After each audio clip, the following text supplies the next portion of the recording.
Man, oh man, oh man. Sorry, family, sorry. I apologize for starting a little late. We had a little technical difficulties in the background. Myself, it's my fault. I got this new program that I'm using, so trying to make it as proficient as possible. But the show will be on the road momentarily, that's for sure. We're going to have our guests coming up in a few minutes, but I still have to run down some commercials. Want to remind every one of you, please like, subscribe, and share with those on a spiritual journey. Of course, today is Tuesday and the 26th of the month. I want to say happy birthday, happy born day to Robin Walker, the one who wrote the book When We Ruled. And big up to him celebrating his born day today in London, England. And any one of y'all that are in the Virgo season, just want to remind all you beautiful Virgos and anybody under any other sign that we do have a discount in the Virgo season. We have a 40% off Virgo season discount for 30 and 60-minute sessions. Virgo season started August the 23rd and it lasts all the way to the 22nd. So you can book your session by texting me your full name and date of birth. 347-496-1022. That's 347-496-1022 if you want that 40% discount. No matter what sign you are, no matter what number you are, you can get a 40% discount. Make sure you text me right now. And just want to remind you, today's show we have on today's consciousness coming up in a few minutes is the one, the only, the two greatest couples that I've met. One of the greatest couples that I've met, Montsho and Nwasha from the Akoma House Initiative. They are not new to my channel. They have been on it before. So enough respect to them and what they're doing and how they're doing it. They've helped some family members of mine. So I definitely respect them immensely on what they're doing in their initiative. Of course, next Tuesday, matter of fact, let me go straight to what's happening this Thursday. We have Tassili Ma'at, the mystical connection between I and AI, happening on Thursday, August the 28th at 9 p.m. sharp Eastern Standard Time. And we will be broadcasting it on King Simon Presents Only Quality People on Facebook at King Simon and at IG at I am King Simon 111. It's also being broadcast. This show is also being broadcast also on all those platforms. And next Tuesday on today's Consciousness in the Conscious Community, for the first time on my channel, I have the one, the only Chuck Morgan. Oh boy, this is going to be something else. From his perspective, Chuck Morgan will be on my show, Today's Consciousness in the Conscious Community, on September the 2nd. He will be starting it off on September 2nd. And of course, Today's Consciousness in the Conscious Community is what happened, how can we change it and heal it. And you can cam up and ask your questions. So next Tuesday, we will have him on the show. Remember, this program is being sponsored by 340worldwide.com. 340worldwide.com provides expert solution to help your business network and flourish. Also, I have a new sponsor that just jumped on today. It's called grassrootbotanicals.com. Man, grassrootbotanical.com is have a circulation formula, which is not only good for clearing out plaque out of your system, clearing up your heart, clearing up your vascular system and your blood system, but also it's good for men and women's libido, just in case you are feeling down and out and you need to get that circulation up. Their circulation formula is now available at their website at www.grassrootbotanicals.com. And make sure you use the promo code Simon Says. Simon Says, make sure you're going over to Grassroots Botanical right now and show them some love. Also, let me big up my other sponsor. This show is also sponsored by Nicole Vanessa Spencer.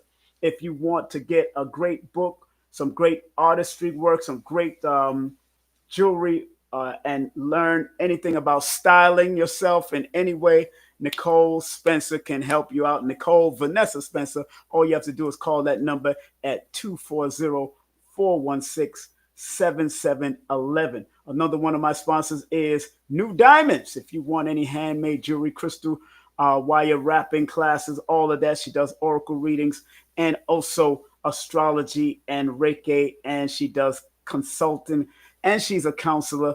And big up to her. Make sure you go to our website, newdiamonds.net, or all of our platform at New Diamonds. Make sure you shout her out and show her some love. Big up to also Chef Peace. Join her on the path of sustainable living, exploring off-grid practices and nourishing cooking methods. Make sure you give her a call at 904-735-2184 for serious inquiries only, not just because she's beautiful and have a beautiful smile. Go to her website at www.offgridnaturefoodstores.com. And make sure you join me at patreon.com/King Simon Productions. That's patreon.com/King Simon Productions. Big up to Lloyd Strayhorn starting on the 31st. He has a big workshop for y'all, learning the art of numerology as a career. Make sure you support LloydStrayhorn.com. That's Lloyd-Strayhorn.com. Or you can call him at 800-581-4401. That's 800-581-4401. Remember, you can book a session with me at 347-496-1022. I do have a discount for the Virgo season, 40% discount. You can get all my books on Amazon right now. All my books on Amazon right now. And remember, I'll be at these two events. I'm going to be at the Mystic Fair, the Natural Mystic Fair with Tassili Ma'at at Tassili Raw. And I'll be at the Evolution event. One is happening from the 5th all the way through the 7th. This one is happening on the 19th. So make sure y'all come on out and join me as we getting ready. We're getting ready for the great couple that's about to come on. So I hope everybody is ready for what we're about to embark upon in regards to what is happening in the conscious community. And we're going to go down another angle, which we're dealing with relationship. We're going to deal with the relationship angle of it. Let me post something in the chat right now. Those who want to get that energy formula and that circulation formula for your family members, it's now pinned in the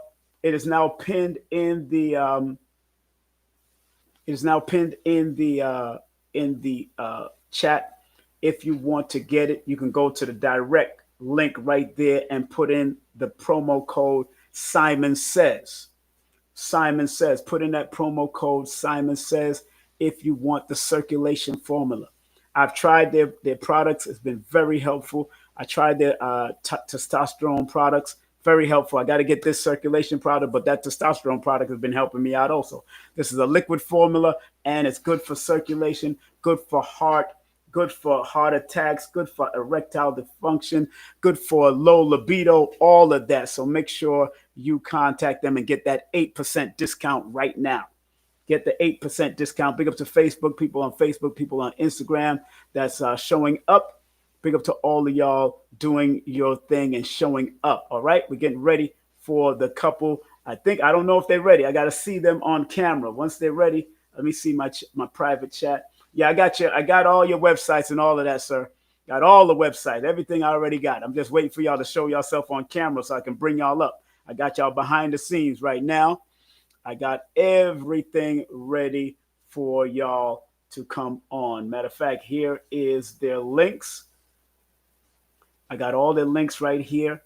I got also their Cash App and their PayPal. I got all of that ready for the people. And of course, they are at Akoma Day Every Day and Black Love School on YouTube and Instagram also. So once I see them showing themselves, once I see the camera turn on, then I will know that they are ready and I will bring them on. Okay. Man, I had a wonderful day. This early today, I actually taught a class based on this book, The Power of Positive Thinking by Norman Vincent Peale. People look like they're enjoying it. I'm putting up clips already, so I'm getting ready for the clipping it. And of course, man, it's been a beautiful weekend, and it's going to be even a better week because this weekend we was at Invest Fest. That was a beautiful, beautiful thing that we did and enjoyed. I enjoyed Magic Johnson. I enjoyed Issa Rae. I even enjoyed Steve Harvey and Charlemagne the God.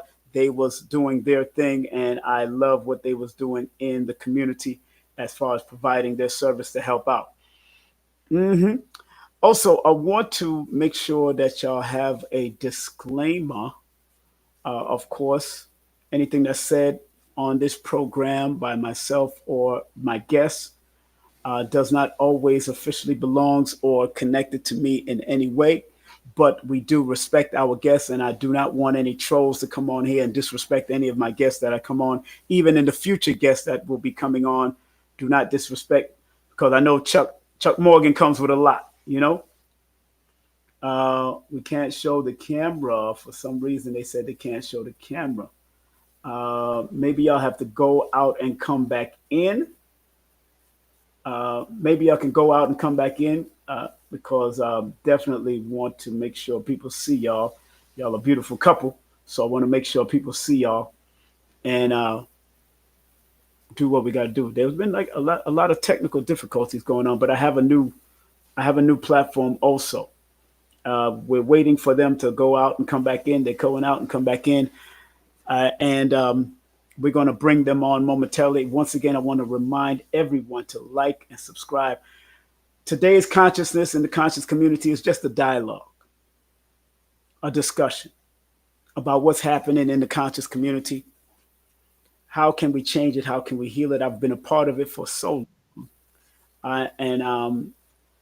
I believe that it's important that we learn to open the minds, open our body, open our minds and our hearts to what's going on in the conscious community from another perspective. And this time we're dealing with relationships. So if they can't come on with a camera, maybe their camera is not working in the background. I don't know what's going on, but we can bring them on anyway because the people that I'm about to bring on, Montsho Nwasha Edu, uses the art and science of Black love culture to help you decolonize your love and create the relationships of your wildest dreams. They are happily married soulmates, team, and co founding directors of the Akoma House Initiative, a culturally based counseling and consulting firm. The Edus are the creators of Akoma Day, the cultural alternative to Valentine's Day, currently celebrated in 16 countries. The best-selling authors of 3 books, Akoma Day Guide book into the science of soul mating, You Are What You Cheat guidebook into understanding and overcoming infidelity, and 20 beautiful women, 20 more stories that will heal your soul, ignite your passion, and inspire your divine purpose. African edition. And the creators of Black Love School, an international online relationship academy that teaches singles and couples the why and the how of love. All of their work uh, rests on the 3 pillars of psychological reparation, relationship, education, and cultural initiative and a cultural initiation. So, without further ado, we want to welcome on our platform Montsho and Nwasha. How are you, family? Greetings, greetings, greetings. This is Montsho Nwasha. Be joining us momentarily. We got some parenting stuff going on. Okay. 3 of our 6 are in the house and busy. So Okay. One of our teens had something going on. So we had Nwasha had to make a run, but she's only minutes away. So she'll be here. And unfortunately, I don't know what's going on with the camera. We're going to figure it out. Right. And I'm under the weather. We went out to a couple concerts. He was outside jumping around, acting like we 20s and we in our 50s. So Yes, I get my it. body said, My body said, "You 50, you 55." Stop playing. Yeah, That's right. stop playing around, right? Stop, Right. So we stop laughed playing. about that. We both came down with a little something, but I really got hit. So Yeah. but we're honored and blessed to be here. So we're ready to get it on. Well, I'm glad, that y'all are able, that y'all are able to come on with this timely discussion. This is the 21st episode that I'm doing. This is called Today's Consciousness in the Conscious Community. And since your wife is not here, I'm definitely going to deal with you, my brother, because you know how we Yes. deal. You know how we roll, my brother. And Yes. and I think it's important that people understand the importance of the consciousness in our conscious community. Let the people know, how long have you been a part or affiliated with what we call or deem the conscious community, my brother? Okay. Absolutely. I am currently 55 years old, and I've been involved with the conscious community for um, 41 years Mm, actively. Since the yes, sir. age of 14, I came into my mother and father were spillovers from many movements and connected to the Panther Party. I was born in 1970, Right. and around 1980, my mom went really deep into African culture. So visiting Africa and really just bringing the art, the culture, the food into our home. And then that really spilled over at 14. I got 120 Yes, yes, me too, sir. and that really opened up my mind, and it really began me on a carousel of visiting so many different ideological seats and presentations of the culture. And so I made my rounds in many cultural, political, and spiritual movements, and gain knowledge, friendships, and insight to who we are as an eternal people and all the power that we possess. And so I've always been a universalist. I respect all, and I see the many manifestations of the truth. Yeah, Have never really been an elitist, that's right. where one has to be better than the other, Hmm. Hmm. but I've been accepting and appreciative of all the gifts in the family. And so I have been in that vein for, the last 41 years of my life. Like I said, going around the country and around the world, just making the rounds with Black people where they are, and you know, um, bonding with them on the principles and the values that they hold near and dear. And thank you for that, my brother, because you and I kind of joined the 5% at 14 also. So that's that's I'm 58 years, so I'm just 3 years Okay. off your senior. Yeah. But what's so funny, brother, is that as we've gone through all of these different schools of thought, as far as the 5%, and even the consciousness that our mother and father gave us through their Hmm. DNA, and just Hmm. being part of family, because consciousness, we know the meaning of consciousness. Anybody that's aware of their environment is really what consciousness means.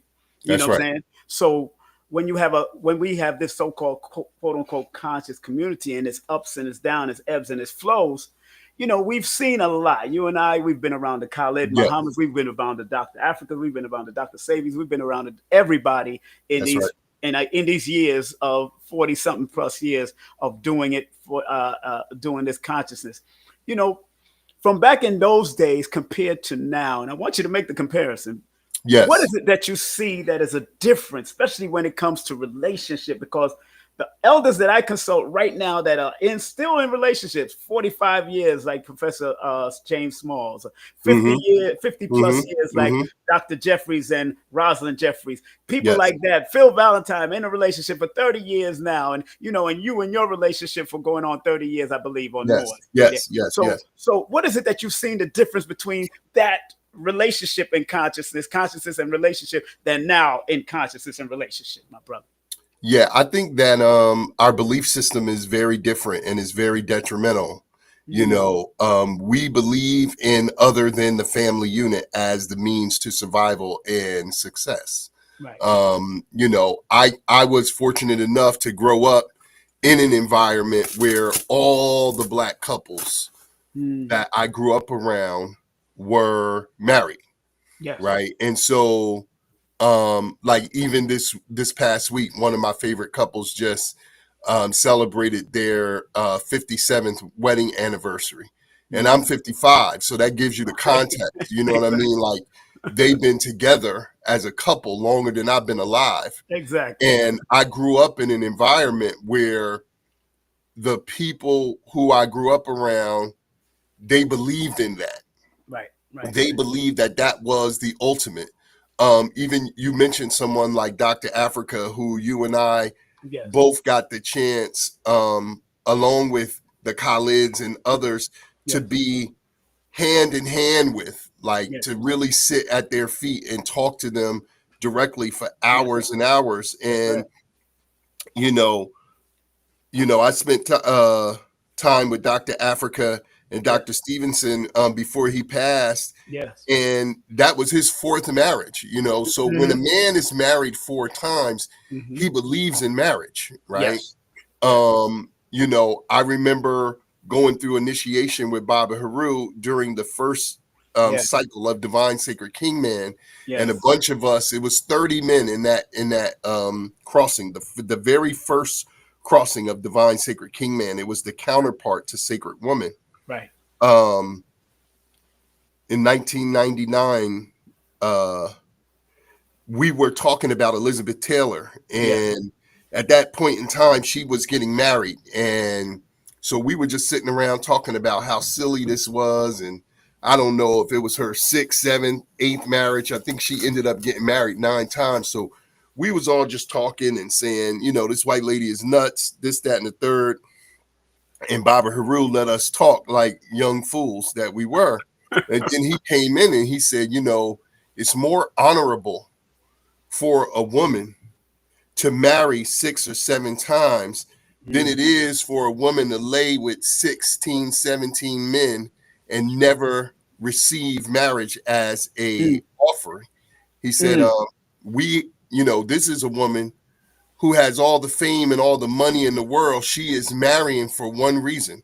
She believes in marriage, Mm. right? And so what I've seen, Hold on, Montsho. Let me give a round of applause to what Baba Heru said, please. I yeah, had to do that around because that's absolutely. yeah. We don't believe in marriage anymore.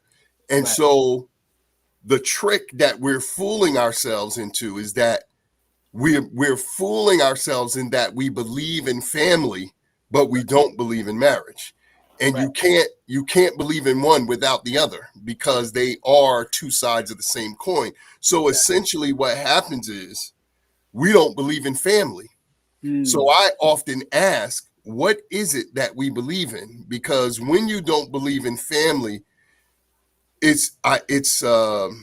we really have to challenge what your consciousness is based on, Mm-hmm. because consciousness is, the foundation of it is nation. The foundation of nation is community. The foundation of that is family.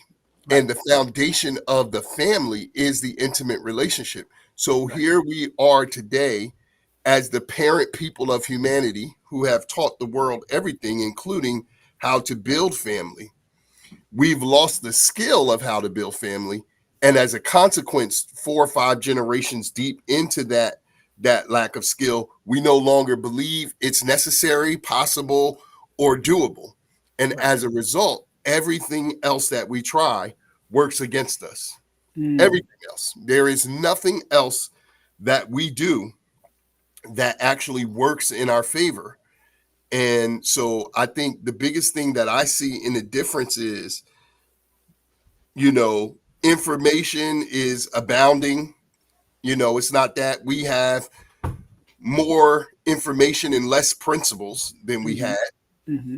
Mm-hmm. So it's not about the information. It's really about the belief in the family unit. It is the thing that made us survive and that made us thrive in the middle of hell. We were always able to thrive with Big Mama and Granny and all of these connected family unit. As the family dispersed, we got into the most, me and Nwasha are both clinical therapists. We got into the sickest mental disease, which is American individualism. I'm told what I want to do for me, and this is what's best for me. And that is a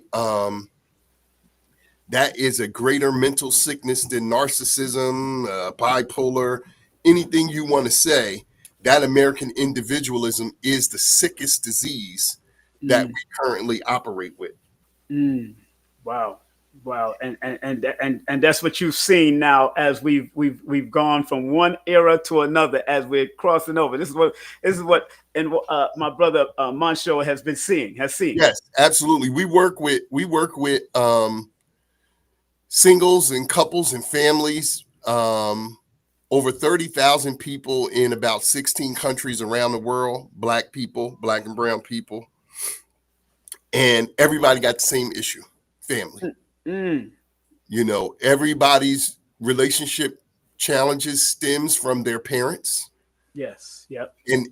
And their belief about their parents. I'm not saying that their parents are the cause of their problems, but the belief that they hold about their parents and that relationship is operating on a subconscious level.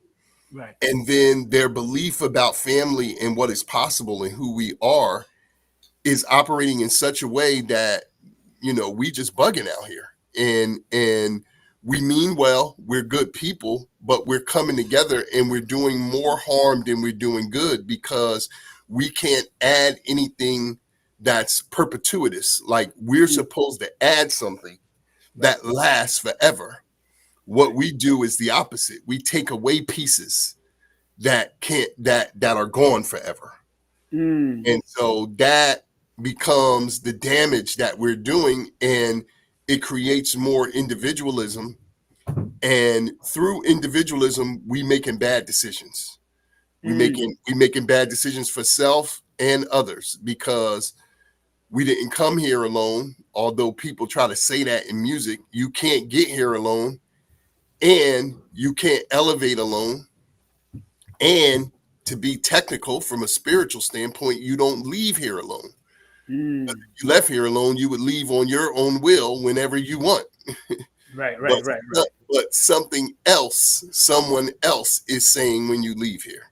So when you consider all these things, what you're looking at in relationships is that we're extremely unskilled, and the paradox that we're in is, even though we talk all this individualism, we set up our lives with us as the center.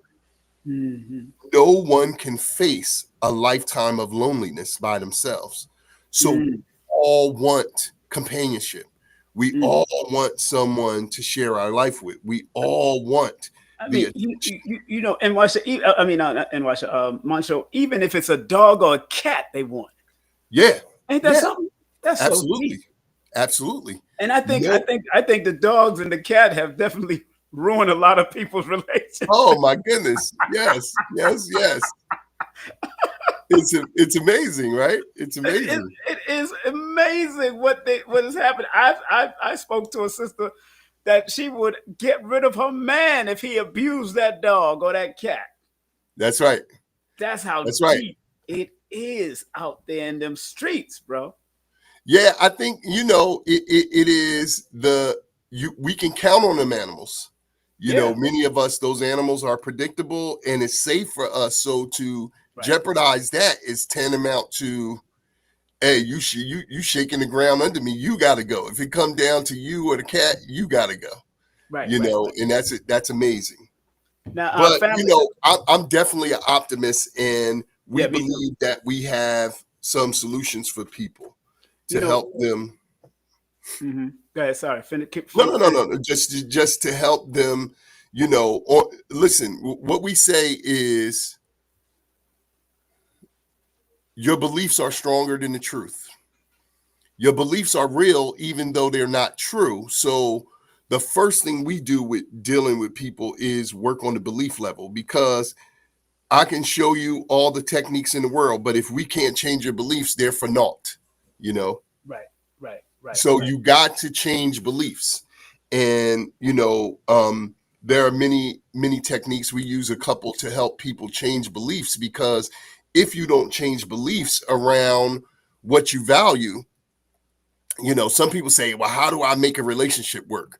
Well, the first thing we want to deal with is you don't even believe in relationships. So how are we going to tell you how to make a relationship work and you don't believe in relationships? right, And this is the challenge that most people are facing when they strive to make a relationship work. right, Your family dynamic, your background, your past relationships, your peer group, when you survey the landscape, I think it's laughable that there's so many culturally conscious single people. It, exactly. it it discredits the whole movement, That's true. because the movement is about nation building. Nation building is about family. Yep. Family is about couples coming together. How are you? There are brothers and sisters that have been around the conscious community for as long as you and I have. They have not reproduced, some of them, Right, or they've hopped. Now you can, don't get me wrong, one can choose not to be married, one can right, choose not to have children.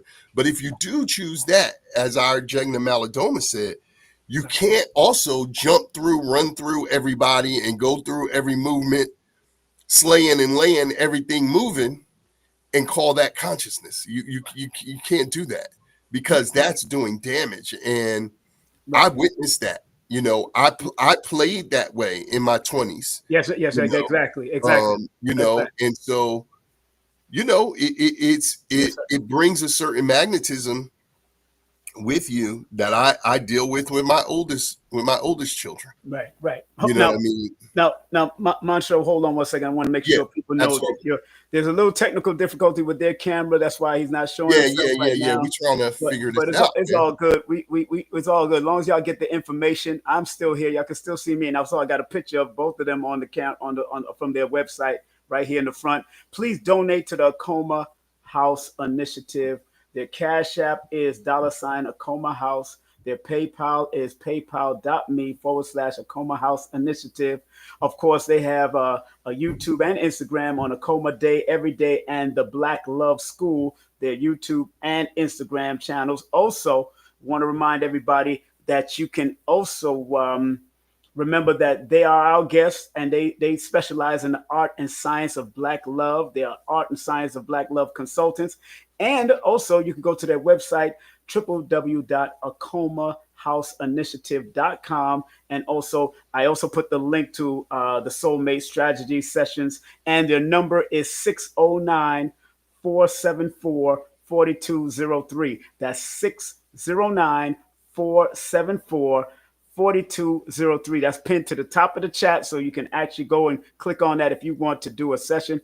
They've helped my sons out, and they're people, and I'm not afraid to say that they've helped me out over the day. But I've definitely guided my own children, because if you're not willing to support the people that you put on this show or put on my own platform to say, and I always shout them out. I always say, look, if you want a couple instead of one woman or one man to consult you, as far, then go get a consult. And I do suggest that people go through premarital or pre-relationship counseling. I Oh do yeah, suggest that. absolutely, And absolutely. there's been a lot going on in these years that we've been on this planet, brother. We are now the new elders, as Yeah, everybody would say. absolutely. And one thing I've recognized, and family that's just tuning in, we are knee deep into today's consciousness in the conscious community. What happened and how can we change it and heal it? I will put the number up so you can call in if you want to talk to him, or if you want to cam up and talk to the couple. I don't know if the wife got there yet. Is she there yet? Or Yeah, she's in the house. I hear okay, as her. long as she's in the house. Okay, she's Yeah, in the yeah, house. yeah. I She's know she's coming. busy with the children, so that's Yeah, good. yeah, yeah, yeah. And She's they coming. just, yeah. So the question I want to share from my own experience and watching what's going on. I think what has also been very detrimental to this woke or conscious community is the misunderstanding of polygamy and polygyny, or what they call poly for short. Yes. And I know you've experienced that through your consultation, because you got brothers, a lot of brothers that will say, I could handle a poly relationship, or sisters might say they wanted to handle a polyamorous relationship. Yes. It Yes. is what it is. What have you, from back in those days? Because I lived in the Ansar law community with Dr. York, who had multiple wives. His Yes. brother Oba had multiple wives. Dr. Africa had multiple wives. Dr. Yes. Sabi had multiple. Phil Valentine had multiple. But at the end of the day, they all break it down and say, look, I now have one. Yeah. Yeah. Yeah. What is the transition from the old school to the new school, and what's going on with this poly culture that they're putting out there? I don't call it polygamy or polygyny. I call it panigamy. Yeah, I love They that. I love they that. doing other stuff. They doing the nigga stuff. I'm I sorry. love that. Excuse Yeah, my and language. and I would agree with that. Yes, sir. 100%. I think the word that we miss the most is the gammy, which means marriage of some kind. And marriage is a spiritual, legal, professional, cultural, and legacy contract. Yes. Right? It's all of those things. I hear some people say it's just a business deal. It's just no. It's multiple things. Yes. It's like anything that's awesome. It is multiple things in one. But I think that I really believe this as a married person, as a therapist. I think that the obsession with polygamy is a cop out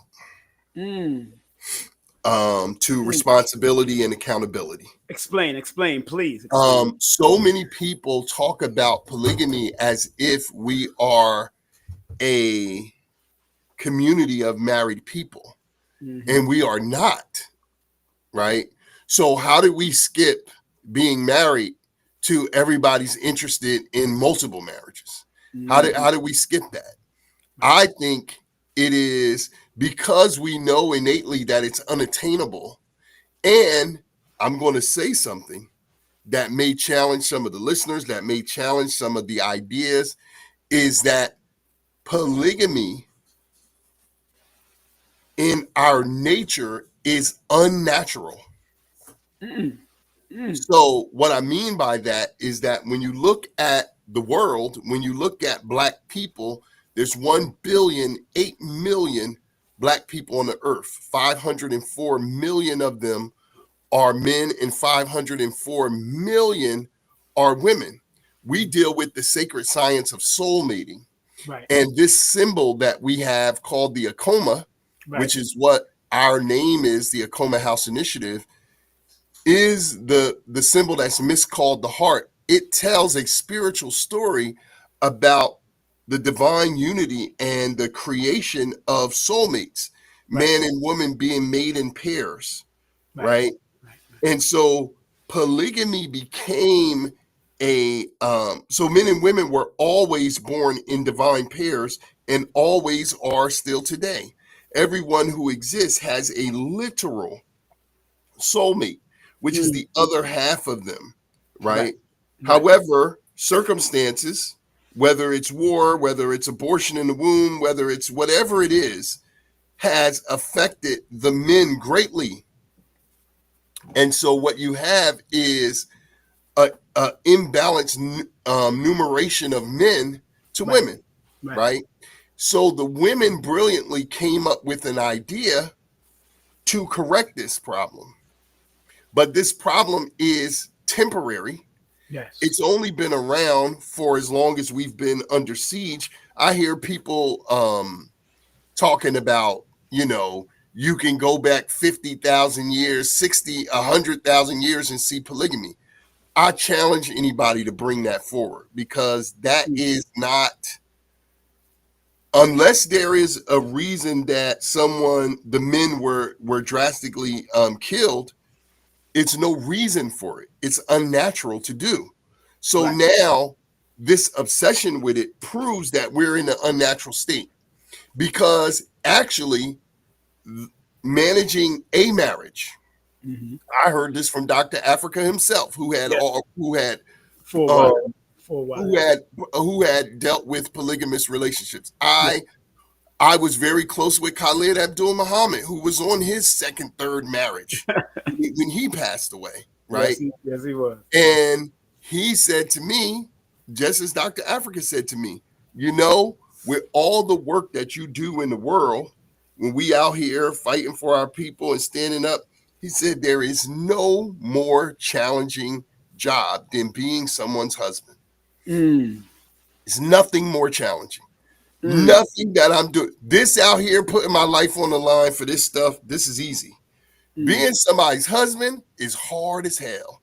And Khalid said black women to keep you cool in the winter, warm. I mean, he said they keep you warm in the winter, cool in the summer, and hot all year long. And that's a real truth. I spent time with Dr. Africa and Dr. Stevenson, as you did. That's right. Me and Nwasha did, and talked to them. That's And right. one of the last times we were together, Dr. Africa said we were going to his car. Me and him were walking to his car. Mm-hmm. And he said, you know, I'm still trying to figure. He said, I'm still in wife school. I said, Yes, he would say that. yeah. He said, yeah, I'm still trying to figure this thing out. I'm still trying to get it right. He was like, this is my fourth time around. I might have it right now, you know? Right. And so what I see is that a lot of people don't want that smoke. They don't want that. They don't want that responsibility because it's a persistent responsibility. It's Right. challenging.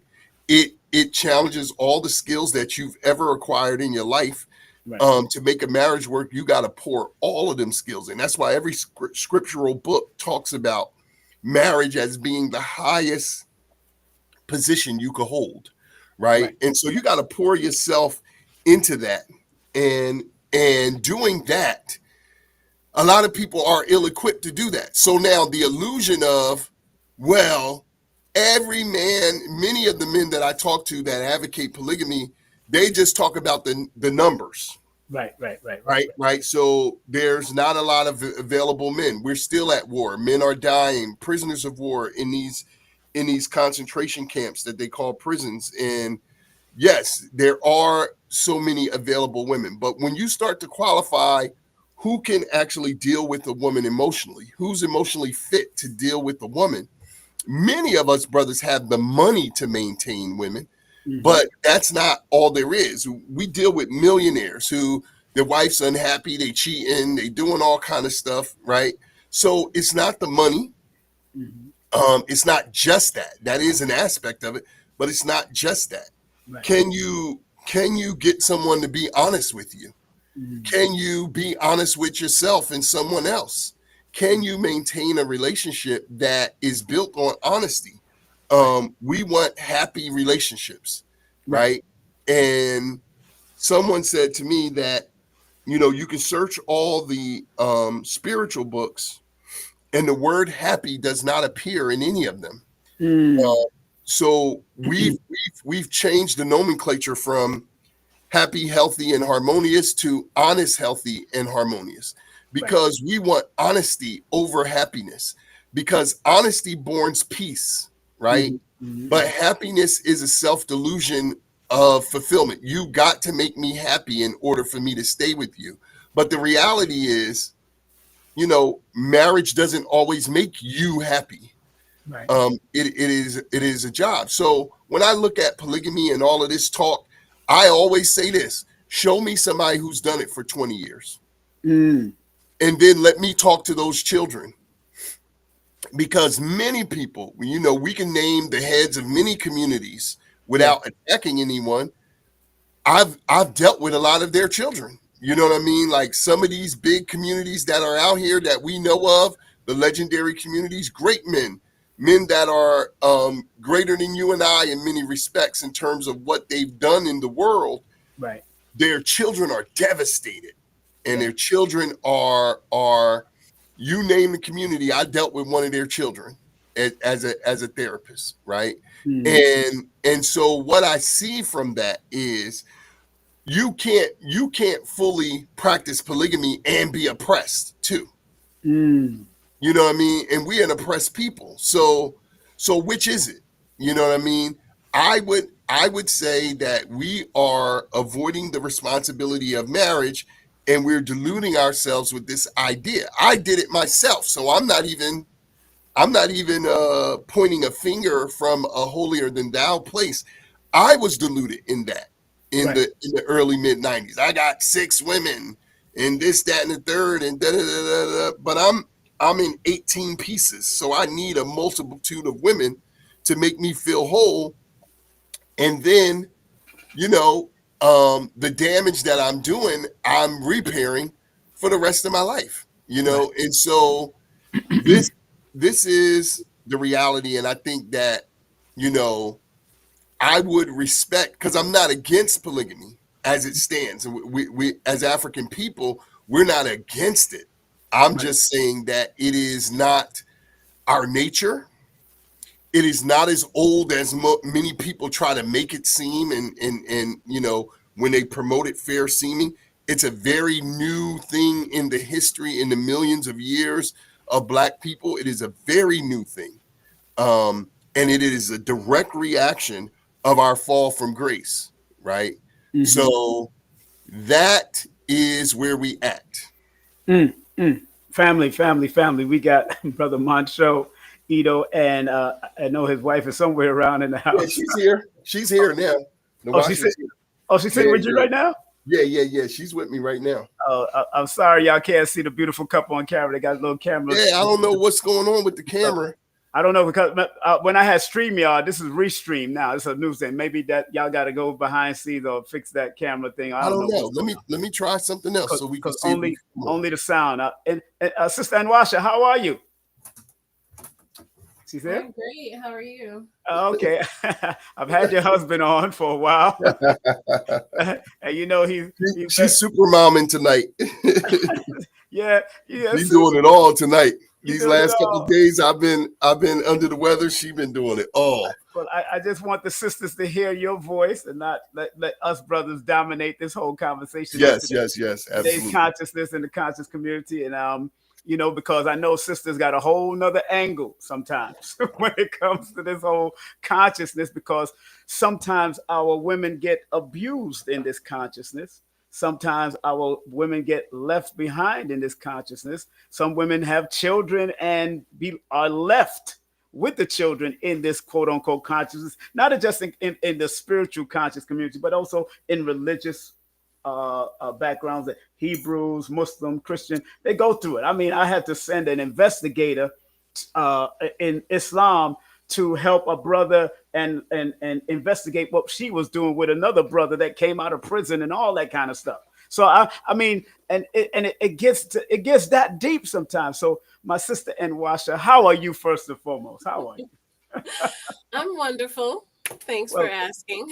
I am showing your pictures, both of your pictures on the screen from your website, Yes. so people know that there's a beautiful couple here that are not only they specialize in the art and science of Black love, and they are about soul mating, helping you to come together. I have their book right here, Akoma Day, very good. But they have two other books other than this, but this one is a guidebook into sacred science of soul mating. Very good book on their website. And of course, their website is right there, pinned to the top. Their number is pinned to the top. And I do want you to donate to their channel, donate to their cause through Cash App at $ Akoma House, and also paypal.me/Akoma House Initiative.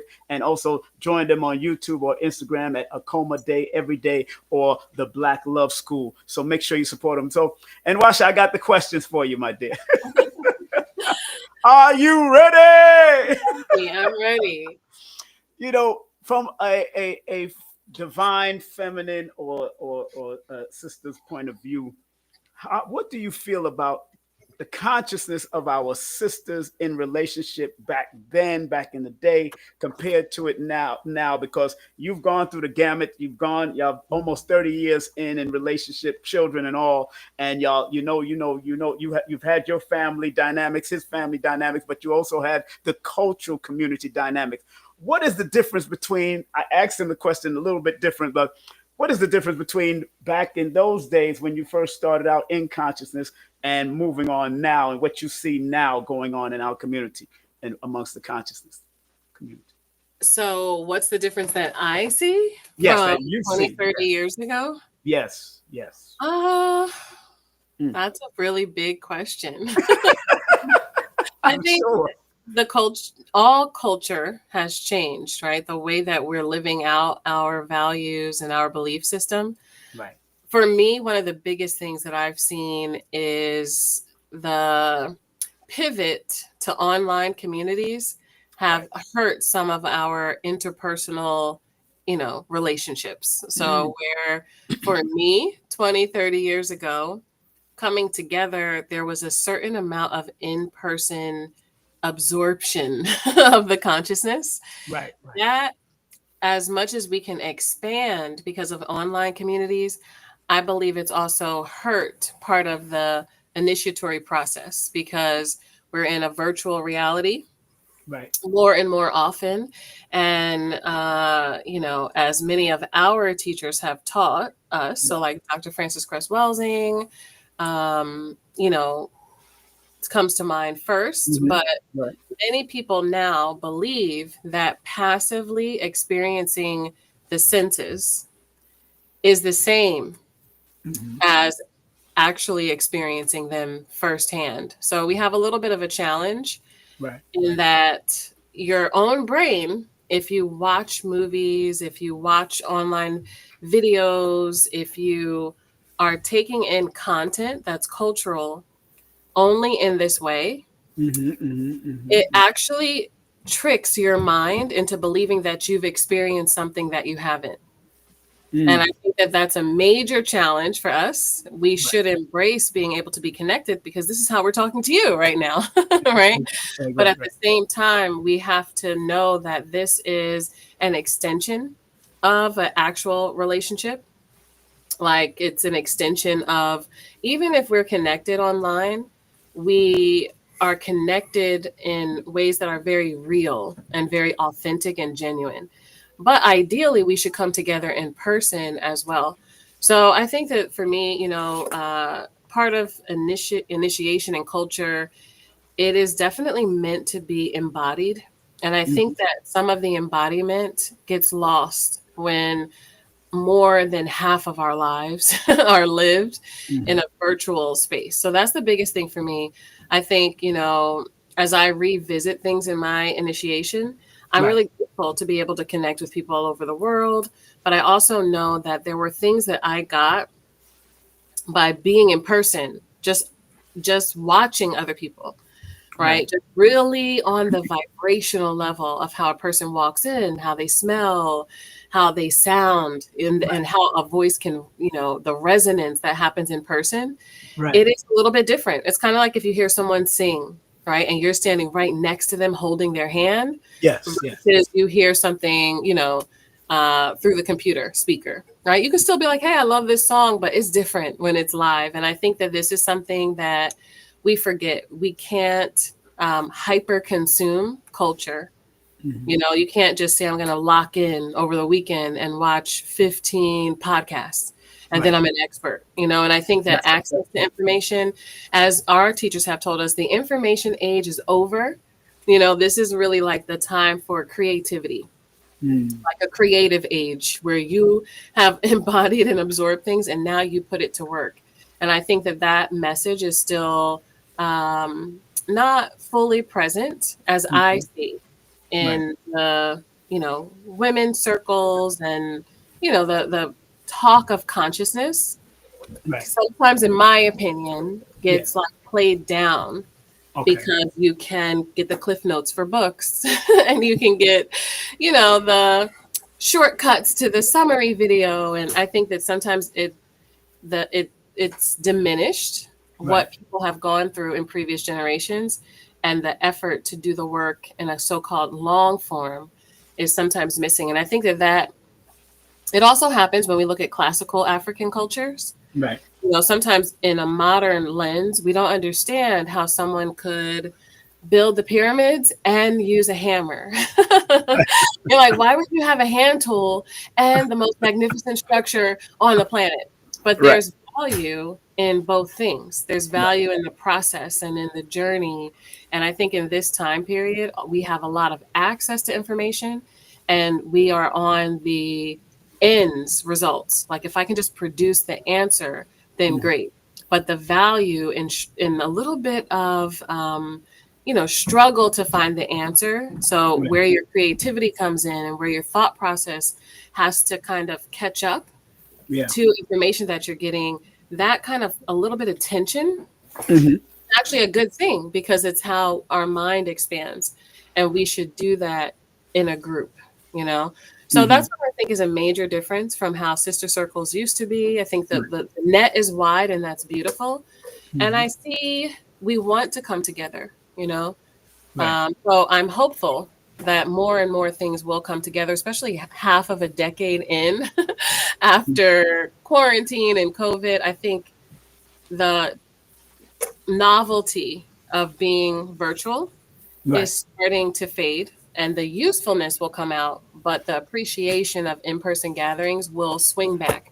The pendulum will come back to doing things in person and being slow living, more authentic, more genuine, and not because it's archaic, but because it's very necessary. As a human being who has senses that are physical, it's necessary that we use those in real ways. So I'm hopeful, but this is the thing that I've seen is a big difference is our disconnection in the interpersonal relationships. And thank you for that. And a family that's just tuning in, yes, and Nwasha is here now. she is in the mother flipping building. Bringing it. Family, you can call in, but I want to let you know how you can get in contact with them at 609-474-4203 if you have relationship issues or you want to at least enhance your relationship. Even if you don't have issues and you want to enhance it, you can call them, or you can go to their website, akomahouseinitiative.com. Also, they got the soul mating strategies sessions. Also, I got that link pinned to the top of the chat. And also, you can donate to the cause because, hey, you got to learn to spread love. Spread love. Spread love. Cash App, PayPal. Hit them up, man. I know y'all was partying at them concerts, so we know how this goes. Yes. And Nwasha, let me deal with it. And Nwasha, if you don't mind, my brother, let me just ask. Yeah, go for it. Okay, and Nwasha, back in my womanizing days, we as men, and I know your husband went down his road too back in the day, like I have, and but we as men, there's a certain ego that wants to, back in those days, who wants to have the women around us, like that's a sign of power, and I think even in now, from back in those days consciousness to now, that was also a sign of power, the certain amount of women that you had around you. Even when I was in the club life, women are free. We want the women to be free before 1 o'clock, free before 2 o'clock. We got the drinks for them at the bar waiting. We know what it is. I had all types of things going on inside a nightclub back in the day. What do you think has over the years now? What do you think that these young people are doing now, as well as older people trying to follow these young people in this day and time? What do you think that's doing now that's probably messing up relationships right now, as far as men wanting just a woman to have as a side piece, or wanting women around them for power? What do you think what is the mishaps of that going on right now from your perspective? I think the devaluing of relationships is the biggest issue. Okay. So what I see is men and women see a relationship as, auxiliary to their work. So there's a lot of conversation about, making sure you can secure money and that you can, break these curses that we've inherited from our parents and grandparents. Right. And I think that people see the negative aspects of relationships. So it's very much off the table. So as much as people are on dating apps still, spending tons of money, on weddings still. There's our percentage of being married is getting lower and lower and lower. So there's a call to want to be in an intimate relationship. So basically you want sex, you want intimacy, you want attention.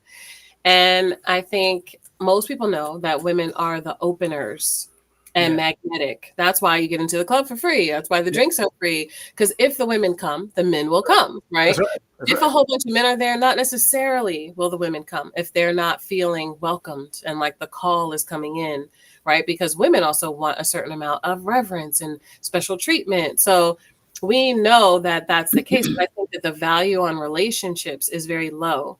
So potentially you see value on having children. Maybe you see that as an extension of your legacy.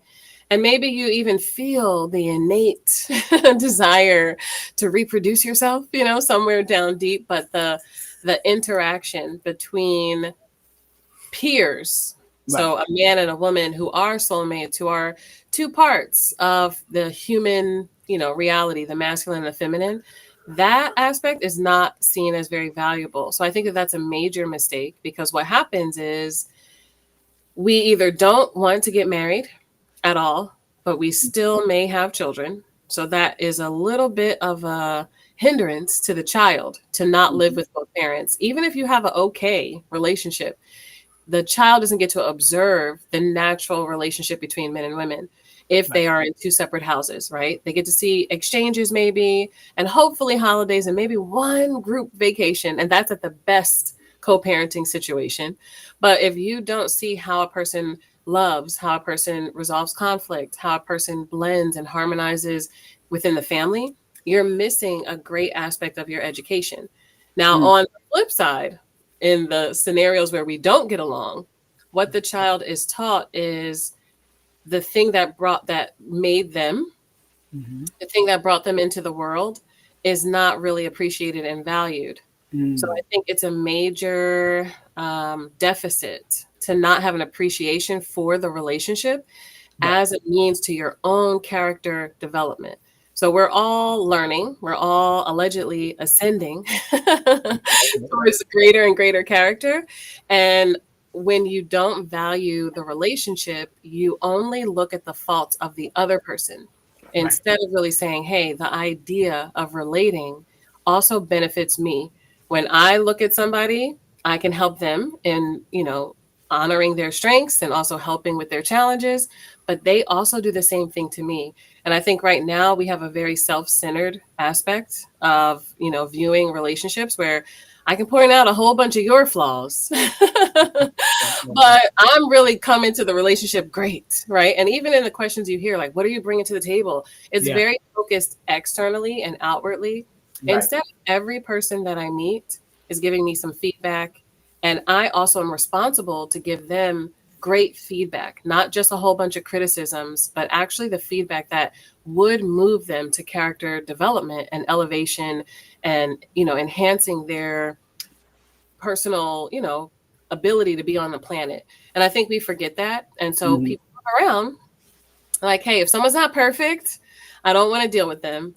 And I'm quick to give up. And this is an area where we give in and we give up very quickly compared to anything else. We have a whole bunch of stamina for work, for education. I know people who have 6 master's degrees. I know people who have really proven a lot of stamina in some areas of their life. But the intimate relationship is so fragile between us because we're just not taught, and we don't get to see. As soon as we're uncomfortable, it can typically end, and it doesn't necessarily need to. Like sometimes that the skill of learning of how to communicate and the skill of resolving conflict, you have to develop, like you developed your typing skills and your writing skills and your speaking skills. But we don't know. We are falsely taught by, fairy tales and superhero myths that everything should just be perfect and it should be happily ever after, especially in this category of our life. And we don't know how to, absorb that there's going to be some development and what that actually looks like. So I think that that's a major issue because less and less people, until this changes, less and less people will invest in long-term relationships. And less people will show their children partnership and the kind of unconditional, long-standing love that they need to see to value themselves first, because this is where they're coming from. Right. And also to see value in it for their older life. So we talk to young people and sometimes they say, oh yeah, I can see the value of being a parent. I want to be a father, I want to be a mother, but I don't see the value of being married. If few people get married and then the few who do end in divorce, I see it as it's going to cost me about $500 to $1 million over my lifetime. Like, why even enter into that? And I think that, that's a major issue that we have, is that we're 1 foot in, 1 foot out. And we also don't have any endurance for a long-term committed relationship. Powerful, powerful. Family, those that are just logged in and came in and y'all just found out about me, know that they have camera difficulties. That's why they're not showing, because usually they've been on my show before and they've showed their beautiful faces all the time. But I know, like I said, I got a new platform, Restream. Yeah, we can't figure it out. I've tried to figure it out like 3 different times. I cannot figure it out. We'll do a test another time to see how, because Restream is very good, and I want to definitely bring you back on, because you've helped me a lot. You helped my family out, some of my sons and what they're doing, and they talked to me about it, and I'm glad that they talked. One is already engaged now, just because after coming off of learning from y'all and still in your classes. So yeah, he did ask Shia. Shia is so big up to him, and talk to my son Tariq, and so I'm proud that whatever they're getting, I don't pry. I just want them to grow, because I know I had my issues, been married 3 times, been divorced 3 times. I know what it is, and I know they need to to get a better representation than what I showed back in the day. So I was open to that, and I always send you and your wife some love, and I send people like Alicia Watkins, and I send a lot of different people. But because y'all work as a couple, I make sure I send couples to y'all all the time. I have your website all the time, ready to shout out if I have to. You know what I'm saying? We appreciate that. Oh yeah, he's to Abundance Child. We see. Oh yeah, she's in there. Abundance is in the chat. He's yeah, Abundance Child. They married. She got her husband now, doing her thing. I guess one day I'll do it again. I'll do it one more time. Yeah. I'll leave this planet. But the question I have for both of you this time is the biggest words that's been thrown around in this conscious woke community that has destroyed relationship, marriages, both male and female, is the word narcissist. And that's been a big word. And although I've talked to psychologists and all different types of people, and it takes a lot to be a full-fledged narcissist, some people, as soon as they get one red flag, instead of all 19 of the red flags, they're already labeling people. I heard my cousin in Canada, malignant narcissist. I'm like, what the hell is malignant narcissist? I'm like, what's this new word in front of it? So in the conscious community now that we see what's going on in relationship, people don't want to have children. People don't want to get married. People just want to hook up and sleep up and do what they got to do, not even presenting an inkling of marriage or even friendship sometimes. What do you feel that this word and the meaning that they're using for this word, or the way they're using this word, how has it destroyed relationship even more than ever now? This thing called, because let me preference this, because Instagram, social media has created narcissism. It has. I can see, because the root and the mythology of narcissists are coming from that mythological figure is someone who used to admire their reflection all the time. And Instagram and all these TikToks and all these things have created this narcissistic society. What do you say, and what has happened as far as relationship is concerned by this use, or by this term, narcissism, or being narcissistic? Please. I think Western culture is very narcissistic. Right.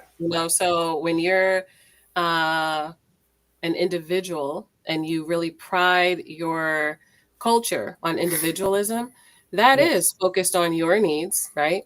And we know, being in the United States of America, it's at your needs at the detriment to others. So what I would caution people about is using psychological terms like you Right. have Right. diagnosed a person. I would avoid doing that, right? Because what happens whenever we're talking about our identity is we have our true identity that's natural. And then we have this kind of, virus of an identity. So it's not natural, but it's very prevalent all over. And this is important for us to know. So we are Black people, of course, right? There's an indigenous kind of consciousness that comes with us wherever we are on the planet, no matter what language we speak, no matter how we are practicing the belief system and the value system. We can dress differently, eat differently a little bit, speak a different language, but we do have some themes running through our culture.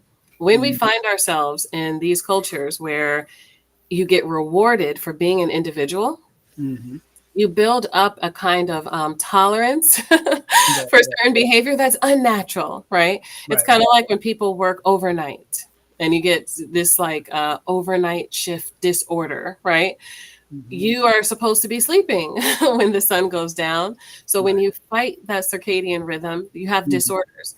This is what we're doing. We're fighting the unification. We're fighting this kind of like group culture when we have terms like Ubuntu, like I am a certain way because you are a certain way.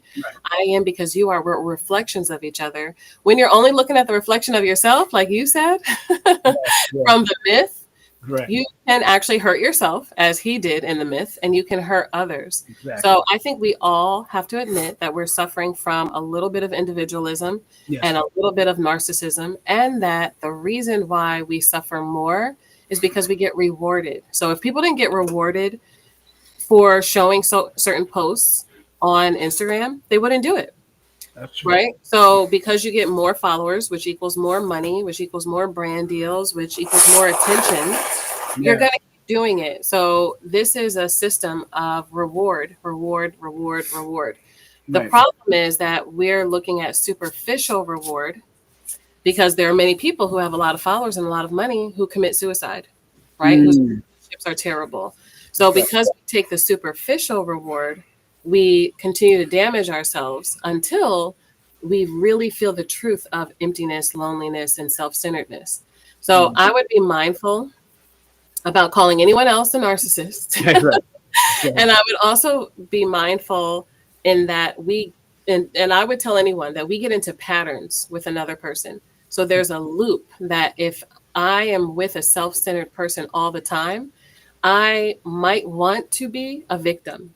I might want to play this kind of complementary role to a person who takes all the attention. Then I either want to give up all the attention, or I don't have great boundaries. Or if you find that you constantly end up with a narcissist, then as they say, the common denominator factor is you. That's right. That's right. That's right. So I tell them that all the time. Yep. So many people diagnose themselves with ADHD, and like counseling has become so popular that a part of that is diminished, right? The actual professional understanding of these terms and what would be the healing aspect of the term. Once you start labeling people or yourself and take on that identity indefinitely, that's when you have a problem. And you just label a person as their behavior, then it's as though they can't change. It's as though you are the professional, and it's as though, there's no counterbalance to it. The idea behind any diagnosis was that there would be some treatment, right? So most people are not the clinical, psychopath, right? That they just have to have all the attention and they're trying to harm everyone. But a lot of those people that get diagnosed by their friends and exes, you'll find that they don't act that way in every single relationship. That's right. They do something where they can get that off. And that's what we all have to admit. There are times when we're all self-centered. There are times when the culture that we're in rewards individualism and self-centeredness. And we have to know that that's really a superficial reward and hold to higher values, the long-term reward, the deeper reward, the more honest thing that we actually want to get, and not the thing that we're told we need to get. Most of us don't even want all that attention, which is why people start suffering once they get 100,000 eyes on them, right? Most people don't even want that, but we're coveting something that we're taught to want because of the culture that we're focused on. Right, right. You know, and that's a good point that you make. You know, and somebody just asking the question, what about calling women y'all females? They're funny. Yeah, I think that's I think that some men don't understand that that's insulting, That is insulting. and some men do understand that it's insulting, Right, and they do it to insult women. right, It is, you know, just taking away the humanity right, of a woman and just making her a biological entity, right? right. So some cats just on that, right? And I think it is insulting, right? But I think it is a way that men relegate women. I think that most women, if they're paying attention, Right. if women are paying attention, Black women are paying attention right now, what you are seeing in the manosphere, right? Yes, yes. What yes. you are seeing is a vitriol toward women Yeah. that is coming from two things concurrently. Number one, as Dr. Africa said, we're dealing with a westernized culture that hates the female principle. So every disease, cancer, leukemia, AIDS, whatever you could think of, is named after a woman, right? Dr. Africa taught me this. That's right. He said, you know, glaucoma, you find a disease and it's not named after a man, it's named after a woman. So this is what we believe from the artificial Eve mythos in the Sanhedrin Jews, Adam and Eve story. Right. The way that people look, the way that we're taught to look at women. But then you have the pendulum swing of feminism. Yeah. When feminism was not good for us as a people. Right. That's right. And it hurt a lot of men. Yeah. And the men didn't know how to process or deal with that hurt. And now the manosphere is a pendulum swing. And it's a lot of men that we see, from Kevin Samuels to many of his acolytes, that are angry with women. They're not trying to heal relationships. They're not trying to share models of change. What they're trying to do is make women pay for the damage that they're saying women have caused. But we've had the same enemy since we've been under attack. Exactly. And our enemy is not each other. That's right. And that's something we got to be very, very clear about, because every time we lose sight of that, we divide and conquer. So I think men calling women y'all females, I think it's not a good, I think it's not a good look. You know what I mean? A lot of us have been on it at times. I even see women, one of the most disrespectful things that women can say, that I've heard them say for 30 years is, I don't really do females like that. Yeah. I don't really get along with females. Get along I tell women all the time, don't ever say that to a man. Don't ever say that to a man. Never say to a man, I don't really have female friends. Never say that. That is saying me and all the rest of the women I know ain't worth shit. That's what that says. Men don't talk like that. Right. We never talk like that. You never hear a man say, I don't really have no male friends. We might say we don't trust them.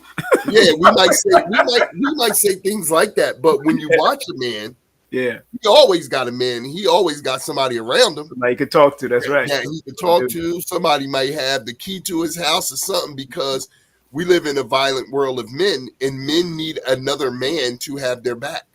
Yeah. You know, wherever I moved in the country, I considered always going close to wherever my brother-in-law is, because I know he is a man that will put his life up for his sister, my wife, and our 3 girls. That's right. right? Because I'm protecting my wife and our 3 daughters.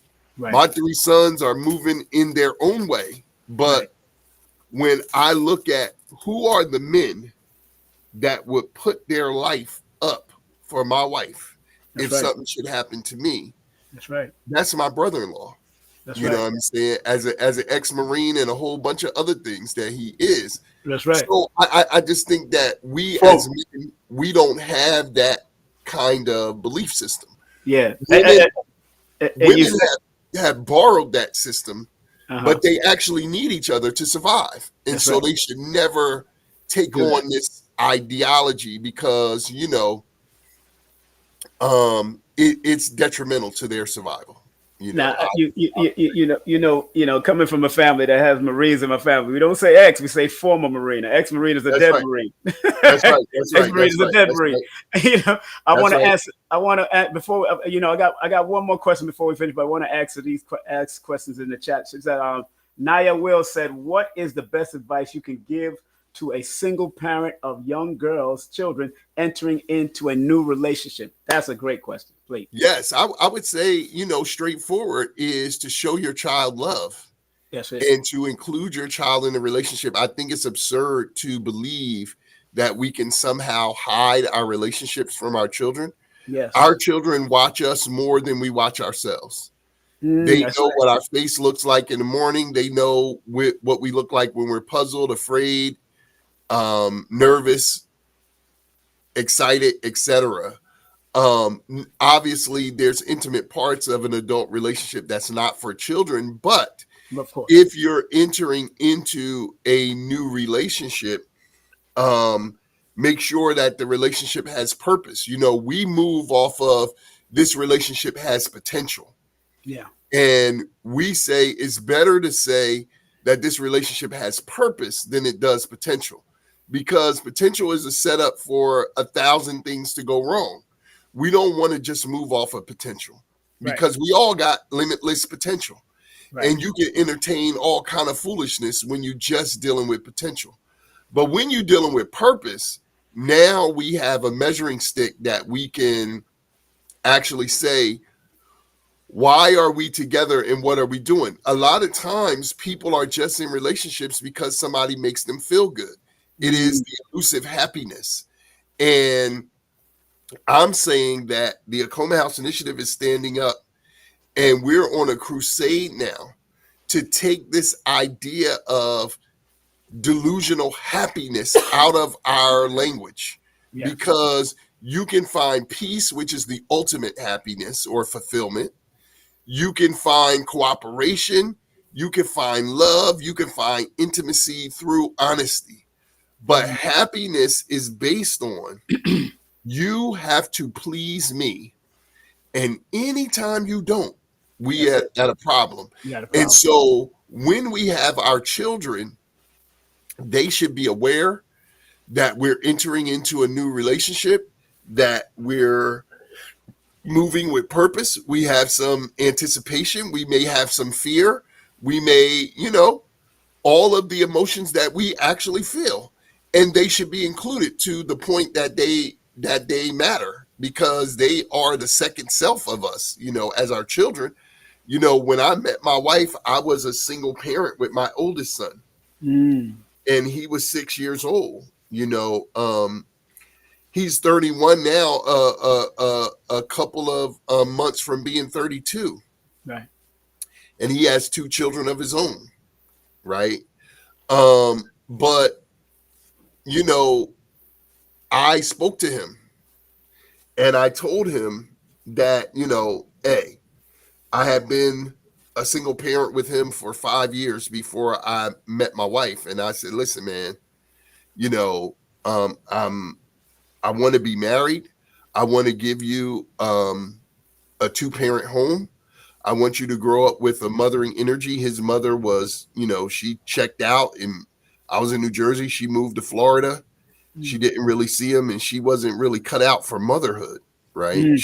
So I said, listen, this is who I'm choosing. And, I want you to know her and respect her. And I was sure that with time and nurturing, he would grow to love her. And he did. And, his mom came back in and interrupted a couple of times and castigated him for calling her mom and other things that we had to deal with as a blended family. It was hell, stick a pin right there, brother, because that's kind of scary for even myself. Yeah. If I want to get into a relationship and they have children, and the husband, the father might not be there. I one time posed to the person, I would like to talk to the father to find out what he wants to do in order to make. Absolutely. That's because I'm a man that's going to call you behind the scene. I'm not going to go on YouTube and blast you and all that. We came from that school that, let me call you and find out what you really want to do. If you're not talking to your child now, but when they get older, if they calling somebody else daddy or calling up somebody else their father, or what you going to do? What's happening? What you want to do? Because I'm not their father. You're not my children's, she's not my children's mother. How can we make this work so they can have the benefit of who's coming in and where your stance is as a father? Because I know in my day, brother, I wasn't the best of father because I was chasing entertainment. I know what I was doing. Right. I know I had to apologize to my own children. And it's so funny how cycles come back, because people that you might consider being with, you find that the same type of, as far as numerology is concerned, the same numbers of that child might be coming back into your life that you might have messed up with. You know what I'm saying? That's how deep it came. You're not gonna get away from your personal work in this lifetime. That's what I'm saying. That's just impossible. And the more you learn that, the more you can accept that, because we're of a certain age and our maturity comes at the cost of our immaturity. Yes. So sometimes, and I say this, listen, we therapists, we helping people around the world, Black couples, families, single people. And some of my greatest challenges and undone work, I won't even call it a failure, but I'm using it in that context. Right. Some of my greatest undone work is with my own children. Yep, me too. You know what I mean? And so, this is something that I saw many years ago in the conscious community, in the educational community, in the political community. I'm like, Queen Afua is a mother to me. She's a spiritual godmother to us. Right. And she had issue with her daughter. Yes, Baba Heru with his, Dr. Africa with his Khalid, once I started to see this pattern.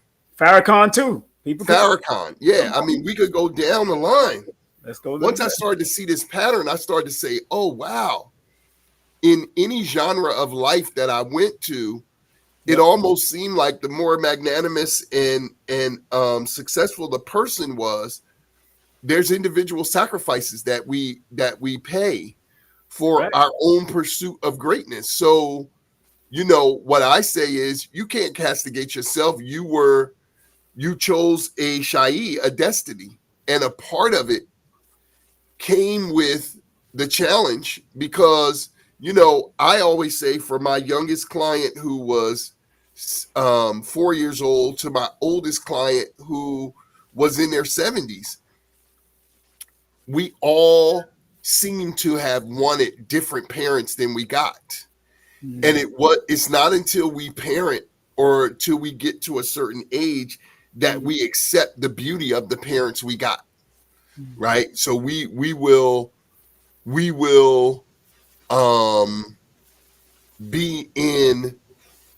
have this perpetual critique of the parents that we got. Right. But when we look at our lives and when we look at life, everybody in this time of self-forgetfulness is dealing with something. Yeah. And most of the things is, we tell people all the time now, and I said this to your sons, you don't know your parents now.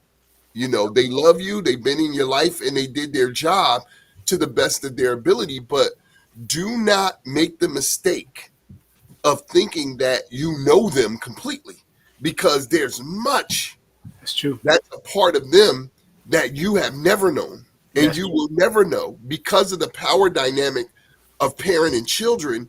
That's We true. are doing a job as a parent. Right. We are not telling you everything about ourselves and being your best friend and all that. We are food, clothing, shelter, giving you values, helping you move through life.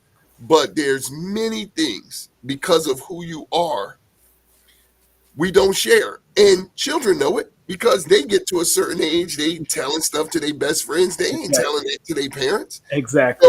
So this is the dynamic that we have as parents and children, and we have to accept it because it becomes, it goes back to this thing of individualism Nwasha was talking about. Right. When we were in communities full of people, you could see that everybody had these issues with their children and everybody had these issues with their parents. Right. But we were such an intact community that you could make quicker resolution with parents will be parents and children will be children. It is a job to be a parent as much as it is a job to be a child. And this is why we were able to respect elders wherever we found them. We're in a time now where something that is epidemic in the conscious community, it's a lot of teachers out here who ain't had no teaching. That's true. They've just collected information and donned themselves a teacher. When we say Francis Cress Welsing, Dr. Africa, Queen Afua, Khalid, I'm talking about people, I've been in their house. Exactly. I've spent time with them. Not when they're on the rostrum or I'm like, hey, help me take this jacket off, or can you untie my shoe? Or you know what I mean? Like I'm really just sitting with a grandmaster teacher. I learned, Baba Haru said, if I'm a grandmaster teacher, that makes you a master teacher. If you're not a master, it's because I'm not a grandmaster and I am what I am. So you must be what you are. You are. That's right. And we sat with that and said, wow, that's a heavy responsibility. And as Nwasha was saying, that's something you can't get from the internet. No, that's something you can't get from podcasts, YouTubes, and what you have to go through real initiation in person. It's biological, psychological, social. It's many, many things. Yeah. And I don't begrudge somebody who might be somewhere where they don't have access and they're getting information. But what I'm saying is, in African culture, what makes us valid, what brings us credibility is trial. Yeah. And as parents, we go through significant trial. Yeah. And just as it's a book that we talk about, we just did a strategy session yesterday, and Nwasha was talking about this book to a couple. The 5 Regrets of the Dying. And the premise of the book is a hospice nurse was watching hundreds and thousands of people die. And what she said, what she noticed was that when people are dying, young, old, rich, poor, black, white, they know that they're dying. Right. And there is no stopping that reality. When they express their regrets, it's the same 5 regrets. And they're all based on relationship. And this is why we say that relationships are the most important thing. So you got your physical health is the most important thing because you can't live in this physical realm without an able body, right? So I'm going to say that that's number 1. But 1A or number 2 is your relationships because you can't thrive psychologically, emotionally, or physically without others. Now, of all of those relationships, the most important is the intimate relationship. You can look at all spiritual texts. You can look at everything. This is why it's the only relationship that can reproduce life. You can't reproduce life in another relationship because this is the highest level. It's higher than a parent and child. It's higher than any other. Now we're moving into these relationships with no skill. We don't have the skill to make these relationships work, but everybody wants one. And so salute to people like you who've been married 3 times. Get married for a 4th time. One of my friends got married for the 5th time and said, I'm so excited. And I said, man, I'm so happy for you. Yeah. And he said, why are you so happy for me? I'm embarrassed. This is my 5th time. I said, because it's your 5th time and you excited. You're still excited. Yeah. Because you're not cynical. You're not, he was like, I want to get this right. And I said, brother, that means a lot. That's so inspirational to me in the work that I do. I can't even tell you. I can't even put it into words. Montsho, an elder, Brother Ramza Mahmood, the one who made the jewelry for Malcolm, you remember he made the ring? Yes. He said that Malcolm said, do it until you get it right. That's right. That's what he said. That's right. And if we took that mentality, do it till you get it right. If we took that mentality, our community would change. Because I'm telling you, brother, nothing else that we've done, nothing else that we quote unquote mastered has elevated us. Yeah. When we master the family, people talk about breaking the generational curses. Well, what is generational? It's family. Right. So we saying family, the generational curse. What was the curse? The destruction of the family. How do we break the curse? You can't make money in do you see the money that some of these crackers are making? You can't, it's people out here. Look at Bezos and them. We don't need their money, but we need our families intact, because an intact group of families can overthrow a nation. A wealthy Black person is nothing but a tool. They either a tool or a target to get a bullet in their head. A group of families can change the world. An integrated group of families that we call a nation can change the world. And that's what we have to come back to. And we have to admit that we're afraid. Men have to admit, we are the parent people of humanity, but we have not been the most responsible. Women have to admit we are the mothers of civilization, and we have not been totally accountable. We have been manipulated by this system. The system cuts the Black man out and says he doesn't count and can have no access. Simultaneously, it lets the Black woman believe that she's in, and it gives her the fairy tale. So Dr. Amos Wilson said the 2 ways you control a people is, 1, you cut them out and don't let them have anything, and then the other way you control them is you let them in and give them everything they want.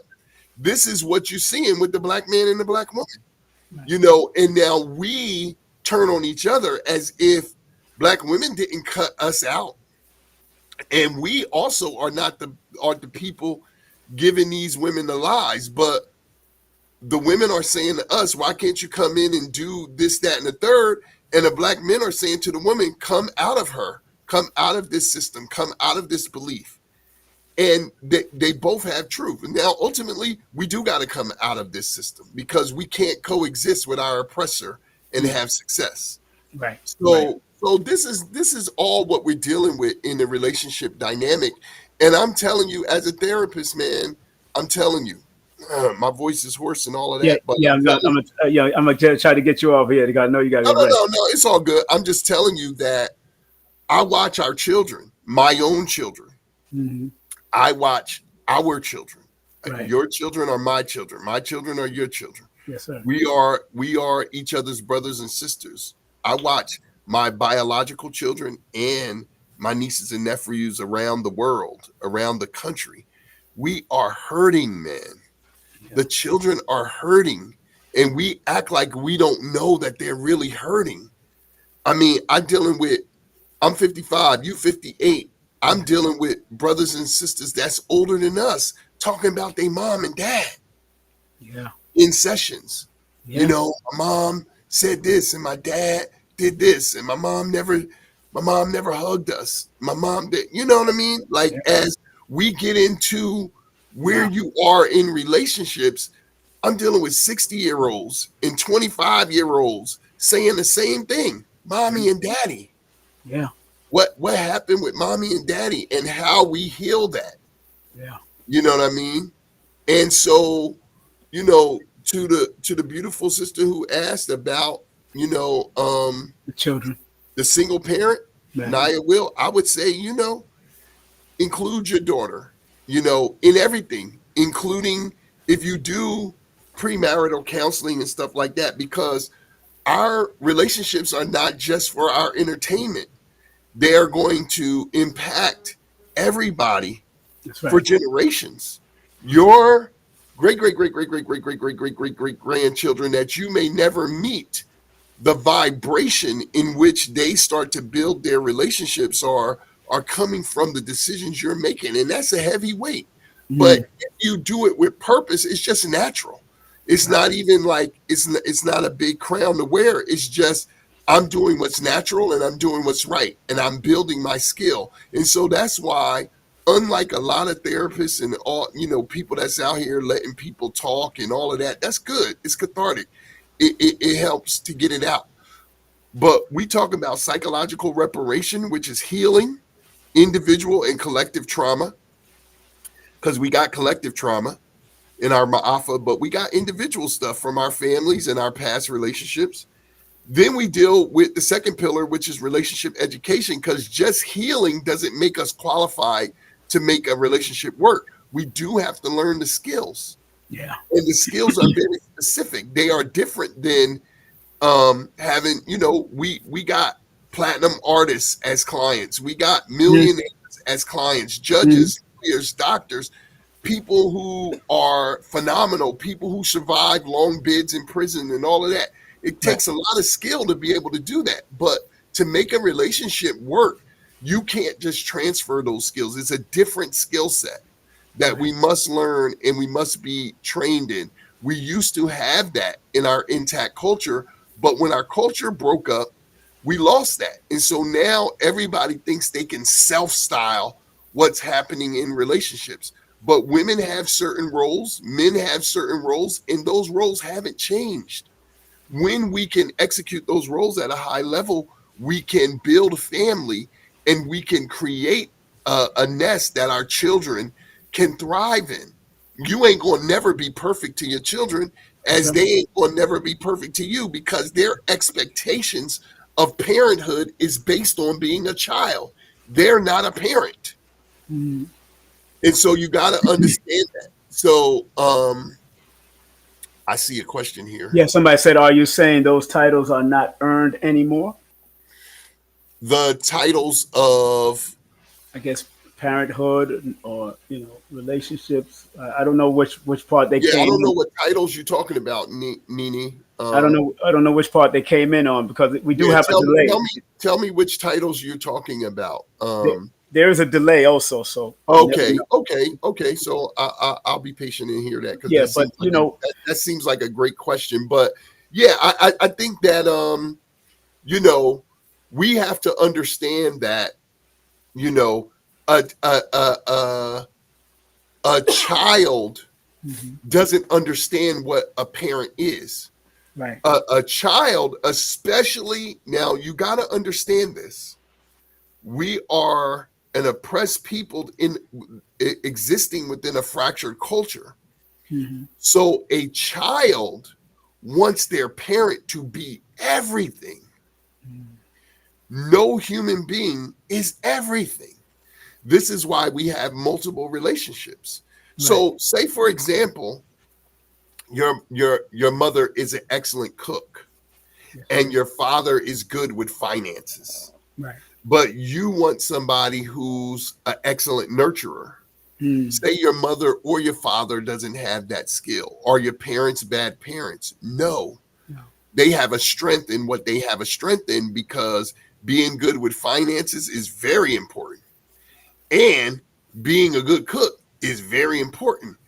What you need is a fully integrated community, because when you have a fully integrated community, I was telling somebody, a client me and Nwasha was working with, and I was saying Nwasha is also a college professor, and she was saying that, young people today, because of the hypnotism of social media, they don't know what jobs are in the world. And I said, wow, that's deep. You know how I learned about a lot of different jobs? Was growing up in that community in the little small suburb that we grew up with. 300 Black families were all intact. And you knew what everybody's mom and dad did, because so he works for the phone company. He is a trucker. He is this. We saw all these different jobs in our community because we were actually in that community. Right. And when you're integrated, you don't psychologically lean on your parent. We had three parents in our three men in our community. They played the games with us. They swam with us. They went to we all had swimming pools in our yard. But it was 3 or 4 fathers. They went to the park and hooped with us. My father wasn't one of them. He was one of the ones that read and told us. He played chess with us. Some of the other fathers would show us. He always had a car open in the parking lot, in the driveway, and he would say, "Do you know what a carburetor is?" And you could get a quick little lesson. And what you learned is, hey, the kid whose father went and played basketball, if he was in a vacuum, he would say, "My father never showed me how to play chess." Right. If he was in a vacuum, he would say, "My father didn't read." But because you was in a fully integrated community, you took the pressure off of your mother and father to be everything. Your mother and father can't be everything. And it's not until most people grow up and realize they can't be everything. You came here with a purpose. You're going to have to, the way you execute that purpose may change through your life, but the purpose itself never changes. And so when you understand that, and you raise children up in that, not just as a theory, but you show them that, they become more psychologically receptive and accepting of their parents' humanity. Wow. But when you don't do that, every problem they have in their belief system goes back to their parents. And I'm telling you, as a therapist, when you're dealing with people, yes, Naya Will said, bring back the village. Nwasha showed me something. I'll say this last part and then I'll cease. Nwasha showed me something from the comedian. What's his name, Ram? Trevor Noah. Yeah, Trevor Noah said this thing, coming from his grandmother and them are Zulu, and his father is a white man, I think, right? Yeah, is that right. So he said this thing that was so profound. Nwasha told me about it. Then I hunted for it and I found it and I watched it. He said, they have you on this track and you leave the sanctity of the village, right? To become quote unquote successful. You get success and it comes with a lot of money. And guess what you do with the money? He said, you buy the village back. You buy somebody to walk your dog, somebody to clean your house, somebody to sit with your children, somebody to do this. You had all of that in the village. You left the village to attain something, to find that the purpose of what you attained was to go back to from which you came. And when you really understand that, when you start thinking about, we out here chasing the bag, we trying to get the money, whatever, we don't want to be poor. We think we don't want to throw off the shackles of oppression. We just don't want to be a poor in the oppression. Right. So the white man says, here, and you can have all the money you want. We still oppressing you. So take all the money you want and give it back to us in this loop. And when you look at the intimate relationship, that's what we're doing. We're moving away from the intimate family dynamic to gain all this success to try to buy it back. Many of us in this industry, 80% of therapists are in therapy, right? And 80% of the therapists themselves are single. That's why you see in the relationship schematic, what you were saying at the beginning, King Simon, is working with a couple. We offer people the inherent male and female perspective, and we're both trained therapists, right? Yeah. When you look at a lot of people telling other people to do stuff that they can't actually do themselves.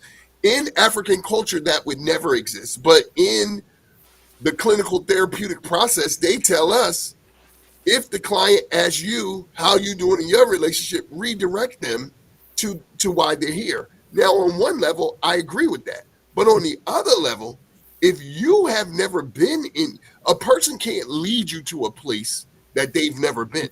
Right. You know what I'm saying? And so I just think that all of this, when you look at the composite of all of this, we need to really centralize our focus on relationships, and we need to centralize our effort on developing the skills. We teach 7 core skills that if you get these 7 skills, we say that you can make any intimate relationship that you want to work for perpetuity. And it's really that simple. Within these 7 skills are micro skills, but it's 7 major skills that you have to master in order to make a relationship work. And that's what we teach people. And that's what we want to teach whomever wants to learn those skills. We want to help you develop and master those skills, because they're going to change your life. And it should not be such a great thing that, we're 25 years in. That's, like I said, one of my favorite couples just celebrated 56 years together, right. 57 years together. And I'm like, wow, that's 2 years before I was born. I was born in 70. They came together in 68 and got married. Exactly. And now they still doing a 2-step, going out on date night. And that shouldn't be a unicorn. That should be a normal thing. That's right. In our communities. So, that's my piece. I want to thank y'all both. Man, we going into 10 o'clock, man. It's all good. Family, I want Nwasha to close out. She's still there? Oh, yeah. I'm here. She's right here. And Nwasha, because this is about changing today's consciousness and healing it, what would be your last word in how to heal the relationship within consciousness in general? Because either Hebrew, Muslim, Christian, Akan, Ifa, whatever you are conscious. So what would be your last words on how they should heal their relationship, whether it's intimate relationship with their children, whatever? What would be your last words? I don't care how long it is. Go ahead and give it to them before we close out. I would say my last words are to take the feedback that you've been getting and up-level your skill set. So if your children have given you some feedback, don't dismiss it automatically because they're children. Right. If you can see the theme running from your exes or from people who are close to you, I think soliciting feedback, accepting the feedback, and then up-leveling from where you're really being received is the best way to improve your relationships. Don't be in denial. Don't resist, the feedback, because you're an amazing person and you're wonderful in some areas. Really just say, hey, you know what? I'm going to be in a season of taking the feedback in. And I can filter, I can sift, but something in the feedback is valuable to me. And where I see some common themes, you can't work on everything at the exact same time. Right. But if your children tell you that you're not patient and your exes told you that you're not patient, and at work they're saying, hey, slow down, be patient, then guess what? Develop some patience, right? So we're getting some information from interacting in our environments. And if we take it and then we treat that the way that we do in other areas of our life, and we say, hey, I could close this gap a little bit. If you look for the answer, you're going to find it. But so many of us are not even looking because we don't want to hear the feedback. So I think, you got to ask your children, what kind of mother and father would you love? If I could be a level 10 mom or a level 10 dad, what would I be doing? This is just collecting some data. You don't have to do it all, but being open to the feedback is really important. And doing the same thing in our intimate relationships. If we're honest, we can replay what our exes have said, what our present partner is saying, and we can see where there is a truth. And then we can move from there. If it is that you need more patience, if you need better communication, if you need to stop talking, right? What is it that people say to you that you can say, okay, I can get better in this area? And it's not a total rejection of who I am. It's an opportunity for me to have more impact in my relationships. And that's what we really all want. We want to be accepted and not rejected. And we want to be impactful in these relationships. And if we can know that a little bit of the suggestion and feedback is not total rejection, and that you can always improve while you're alive, you're always going to constantly be improving some aspect of your character. I think we can embrace it and make it a beautiful journey rather than, a stressful one or one of so much resistance that we only think about it when we're at the end of our life, right? And it's a form of regret that we didn't take the opportunity to do better or to do more or to do differently. So we're all about having the least amount of regret as possible. Yes. Sowing the least amount of the seeds of regret. And so I think if you start right now today, you can say the rest of this year is going to be, I'm just going to look at the feedback that I've been getting, and I'm going to make sure that it actually aligns with what I want, the impression that I want to have. If and where it doesn't, there's an opportunity for me, and I can make a different impact, in the next season. Yes. Well, I'm going to close it out just right there. I want to give you a well-deserved round of applause, both of you.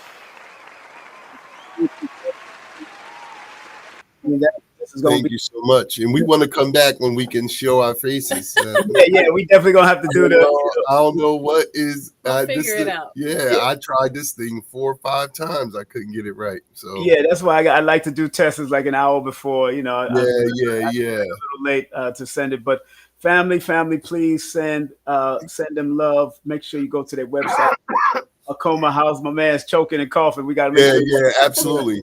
AkomaHouseInitiative.com. Soulmate Strategy Sessions 609-474-4203. And please donate to the cause, because they are doing certain healing things with a cause without pause. So go to Cash App, $Akoma House, PayPal, PayPal.me/Akoma House, Akoma House Initiative, and also check their YouTube and their Instagram, Akoma Day Every Day, and the Black Love School. Make sure. But thank y'all very much, man, for being. We always honored to be on. It's got to be like our 4th, 5th time. Yeah. And we always come in whenever you think to invite us. I want to thank all of the people participating, Nia, Will, and Nini.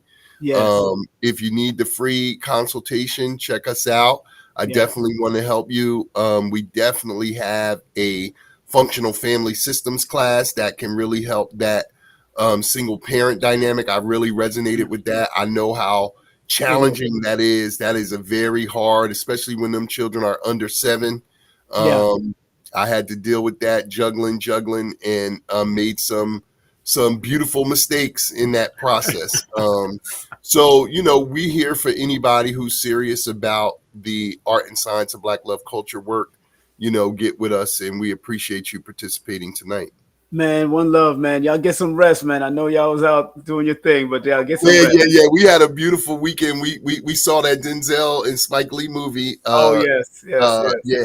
I gotta see it. Highest, lowest. Yeah, it was great. And we, was just out, went to a couple of concerts, was outside too much, and jumping around like we was young. And, I want to see it because we was doing security for Denzel and Spike back in the day. So I was in the Nation of Islam, and of course, and I used to work for Spike, so I'm definitely gonna go check it out. Yeah, I'm always supporting Spike, man, and this is their fifth movie together. Yeah, so fifth money. Yeah, Denzel did his thing. You know how he is. And so, Outkast, I see Outkast was in there too. So he did Yep. So it was cameos all over the place in there. So seeing him do a movie in New York City was great. And and ASAP did his thing, you know. ASAP, yeah, Yeah, ASAP, yeah, ASAP, yeah, ASAP, right? yeah. So, All right. yeah, it was great, man. But we appreciate you, bro. And you know, we Appreciate always with you, man. So, you know, whenever you want to have us on, we coming. Definitely. Thank y'all very much. Get some rest. We'll talk, okay? Absolutely. Akoma. Akoma. All right. Man, that was beautiful, family. Make sure y'all show them some love. Make sure y'all go to their website. Make sure y'all, share this video. I think they gave us some very pertinent information that can help. Again, this is today's consciousness in the conscious community, and we delved into relationship even deeper than most. And if you want to interview them, you can contact them at the numbers right there. Go through their website, and also, give them a call if you want to do their services to get your relationship in alignment, and single parent, single husband, single man, single woman, all of that can help. And because they specialize in the art and science of Black love. And I have their book, so I'm about that life as I'm getting older and getting more responsible with my own self. I'm not perfect, and I tell people I'm not perfect, and I'm still growing. I will do marriage or long-time partnership again, as long as we are reciprocal in every way. But you can't be everything for everybody, and I understand what they were saying.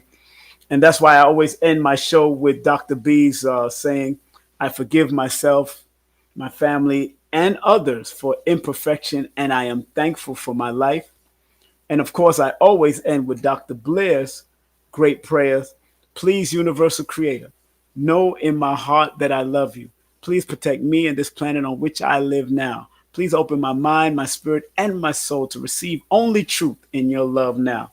Those elders that has given us stuff. Of course, you heard me and Montsho talk about of Dr. Khalid and Dr. Laila Africa and Queen Afua and Baba Heru and all these great elders that have given us gems at every pivotal moment of our time. I'm still getting gems from Professor Smalls and Dr. Jeffries and Dr. Leonard Jeffries and Professor from Baba Ashra Kwesi and his wife, Dr. Phil Valentine. Of course, I still get gems from these people up to this day. And like I said before in previous program, if I'm getting back into a relationship, my consultants would be those that are in marriages at least 10, 20, 30, 40, 50 years or more. So I can be a better husband this time around before I leave this planet at the age of 58. I still got it in me, still got the energy with me, and I'm still able to do what I have to do. Because remember, being a man and a woman is an experience, not a job description, like Dr. Valentine used to say. Being a man or a woman is an experience. We came here to experience this. It's not a job description. We have put jobs to it, but it is definitely an experience for me as being part of the divine masculine and having a part of the divine feminine also connected to me in that way also, because energy is energy. So family, have a great day, afternoon or evening. Again, support Montsho and Nwasha in all that they do. You see all of their contacts here, and this is how you support through their PayPal and their Cash App, and also get a service done with them, and get their books. All right. Have a great day, afternoon or evening. Be safe. Be great. Remember, I love you because I love me. And please take care of yourself as you are moving about in this realm. One love.